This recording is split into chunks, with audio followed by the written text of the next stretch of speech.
Hello friends.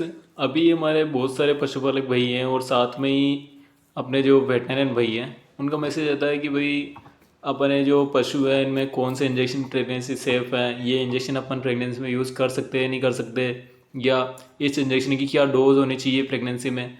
तो कुछ injection ऐसे हैं जिनको अपन को प्रेगनेंसी में यूज़ लेना ही नहीं चाहिए, यानी कि उनका जो यूज बिल्कुल भी उस प्रेगनेंसी कंडीशन में उस इंजेक्शन को यूज़ में लेना नहीं चाहिए। और कुछ इंजेक्शन ऐसे हैं जिनका अपन को प्रेगनेंसी में यूज़ ले सकते हैं, पर उसकी एक टाइम पीरियड होता है कि कितने मंथ की प्रेग्नेंट है तो उस टाइम तक अपन यूज़ में ले सकते हैं।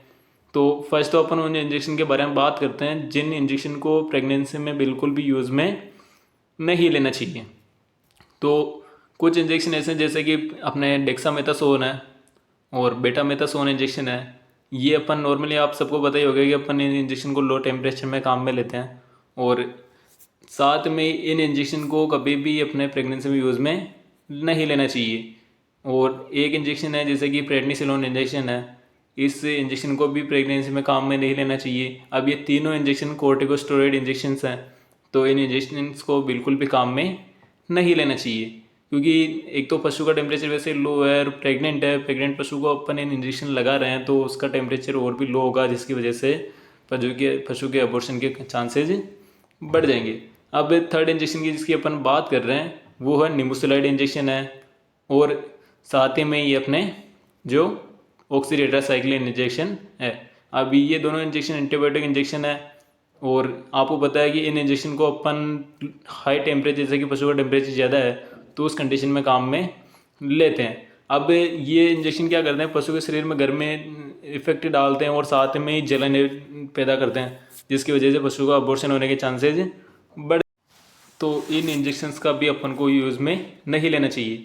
अब साथ में ये जो ब्रोसेलिन इंजेक्शन आता है उसको भी अपन को इस प्रेगनेंसी में काम में नहीं लेना चाहिए। और साथ में जो अपने हार्मोनल इंजेक्शन आते हैं जैसे कि क्लोलपोस्टिनोल साल्ट के इंजेक्शन है, वेटमेट इंजेक्शन है, ऑक्सीटोसिन इंजेक्शन है, इस इंजेक्शंस का भी अपन को इनके प्रेगनेंसी में काम में नहीं लेना चाहिए, क्योंकि ये इंजेक्शन आपको भी पता है कि ये यूट्रस का मुंह यानी कि जो गर्भाशय की मुंह खोलने के लिए सबसे कारगर इंजेक्शन है। तो अगर प्रेगनेंसी में अपन यूज़ में ले रहे हैं तो अपन को अबॉर्शन के चांसेस देखने को मिल सकते हैं। तो इन इंजेक्शंस का भी अपन को जितना हो सके यूज़ में नहीं लेना चाहिए। अब बहुत सारे जो पशुधन सहायक भाई हैं वो और जो अपने जो पशुपालक भाई हैं उनका मैसेज आता है कि भाई अपन इस कंडीशन में आयुर्वेटिन इंजेक्शन यूज़ में ले सकते हैं नहीं ले सकते। बहुत सारे बोलते हैं कि हाँ अपन ले सकते हैं। तो हाँ, अपन इस कंडीशन में प्रेगनेंसी में यूज़ में ले सकते हैं, पर उसका एक टाइम पीरियड होता है।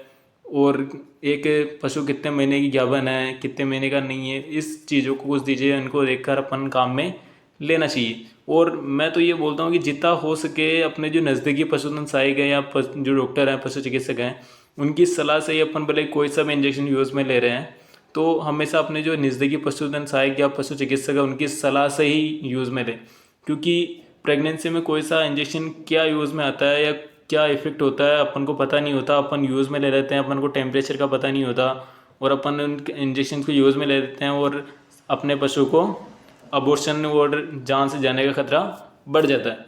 तो जितना हो सके अपने जो नज़दीकी पशुधन सहायक है उनका मार्गदर्शन से ही सारे इंजेक्शन लगवाएं।